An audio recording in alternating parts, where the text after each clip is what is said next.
this function already, and at line number 9, if an exchange is happening, it may violate the property of a maxheap in the lower part of a tree. So we have to call maxheapify again on the same array A but with index largest. Now we will try to execute it on an example.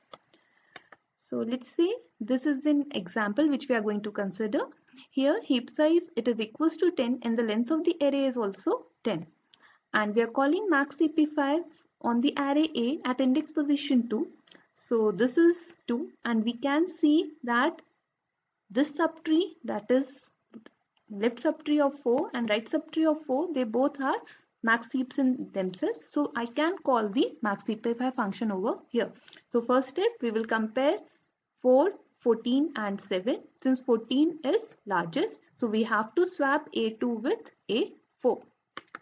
So A2 will be swapped with A4. So after the exchange, we will have a structure something like this. Since it is an exchange, what we have to do, we have to call maxheapify again with the index largest, because here when we had executed the maxheapify, we have I equals to 2, L equals to 4 and R equals to 5, and largest we will have the index of 14. So maxheapify will be called again at index position 4 now. So now L will be computed as 8 and R will be computed as 9. Again 4, 2 and 8 will be compared and now 8 comes out to be maximum. So we have to swap A4 with A9. So after the swap, we will have a structure something like this, and now maxheapify will be called again with the index position 9 now.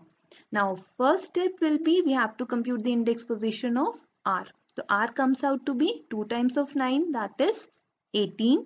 18 is less than 10? No.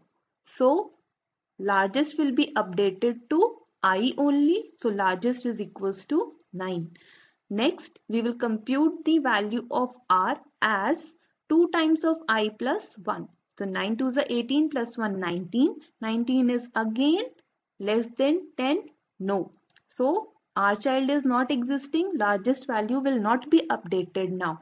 So at line number 8, we will check largest not equals to I. But in our example, largest is equals to I is equals to 9. So line number 9 and 10 will not be executed. So after this, the maxheapify function will not be called again.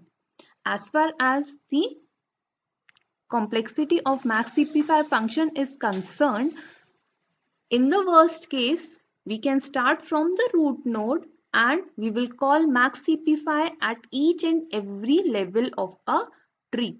So in that case, we are traversing the tree completely from root to the leaf node. In other words, we can say we are traversing the tree completely, and traversing a tree completely, that means complexity comes out to be order of height of a tree. And since maxheapify is satisfying the property of a nearly complete binary tree, and the maximum height of a nearly complete binary tree is never going to exceed a factor of log n.